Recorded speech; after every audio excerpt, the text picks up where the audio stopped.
Magandang araw mga bata! Ako si Teacher Niel at samahan ninyo ako sa isang masayang paglalakbay dito sa mundo ng pagbabasa. Ngayong araw, tutuklasin natin ang iba't ibang mga salitang magkatugma sa mga nursery rhymes, tula at chants. Pero bago tayo magpatuloy, kailangan muna natin ng tulong mula sa aking mga kaibigan. Sila ay sina Lito at Mika. May bago tayong paglalakbay. Sabi ni Teacher Niel, tutuklasan natin ang mga salitang magkatugma. Tama ka dyan, Mika. Tara na at simulan na natin ang ating paglalakbay. Pero bago tayo magpatuloy, kailangan sigurado muna tayong kumpleto ang ating mga kagamitan. Dapat dala-dala natin ang ating bag. At syempre, hindi dapat mawawala ang ating Mapa! Tama! Ito ay isang mapa. Ang mapa ang magsasabi sa atin ng tamang direksyon para sa ating paglalakbay. Dahil kompleto na ang ating mga kagamitan, pwede na tayong maglakbay. Tara na!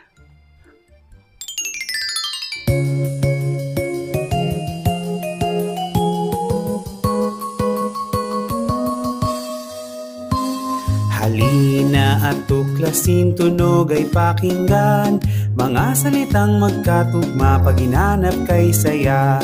Suriin ang salita, ano ang katunog, mga salitang magkatugma pag hinanap kay saya.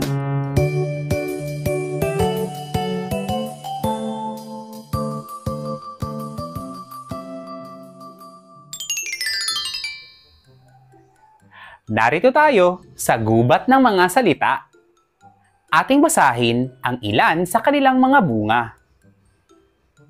Bata, mata, at lata. Anong napapansin ninyo sa mga salita? Teacher Niel, napansin ko po na magkapareho sila ng huling tunog. Tama ka dyan, Lito. Ang tatlong mga salita ay pare-pareho ng huling tunog. Kung ang mga salita ay may parehong huling tunog, ang tawag sa kanila ay salitang magkatugma. Halimbawa, ang mga salitang bata, mata, at lata ay mga salitang magkatugma dahil pare-pareho ang kanilang tunog sa dulo. Paano naman kung sa mga nursery rhymes, Teacher Niel? Magandang tanong yan, Mika. Sige, makinig tayo sa isang awiting pambata.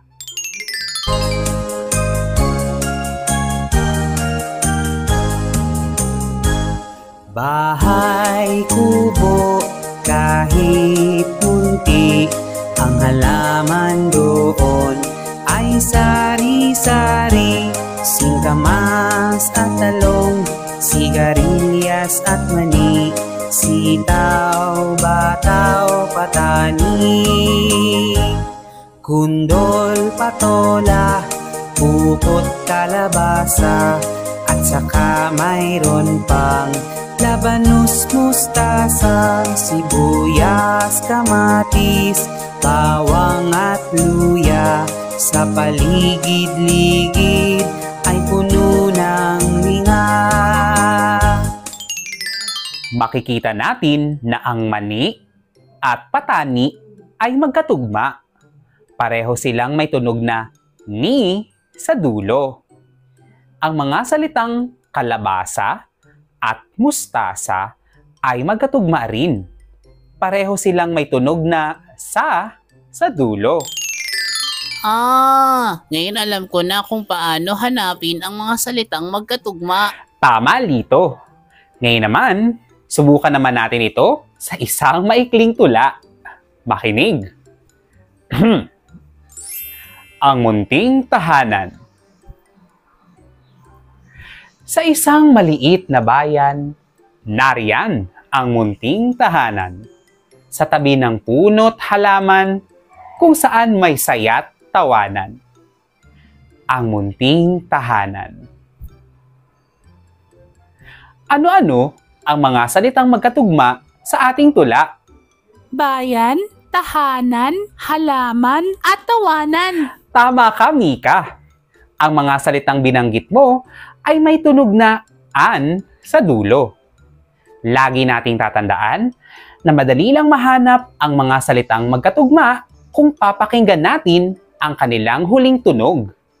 Upang mas maunawaan natin ang ating aralin ngayong araw, gamitin natin ito sa isang kanta.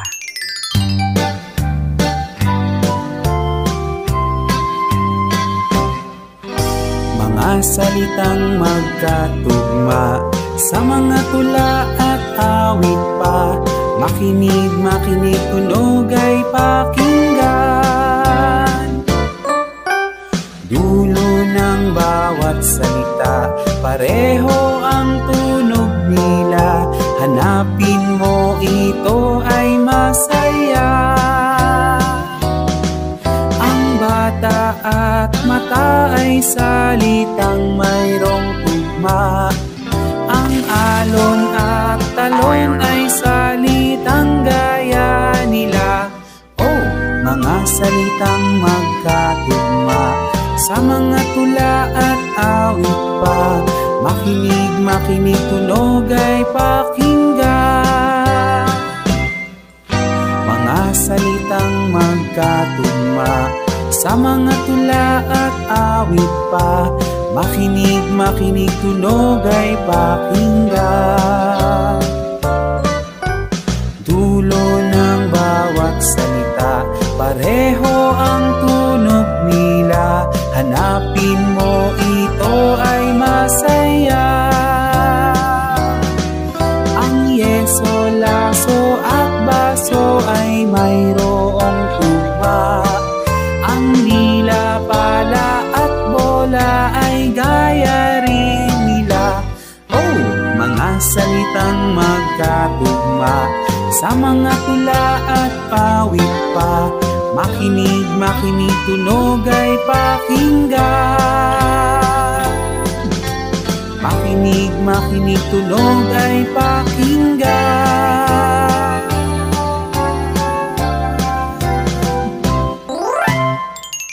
Napakagaling ninyong lahat mga bata!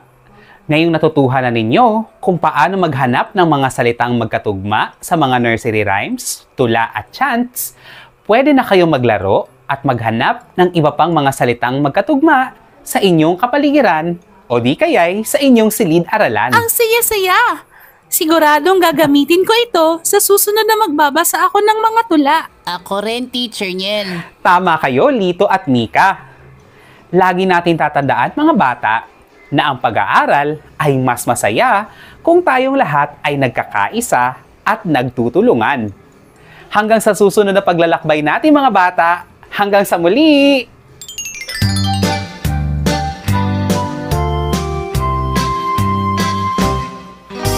Mga salitang magkatugma sa mga tula at awit pa. Makinig, makinig, tunog ay pakinggan.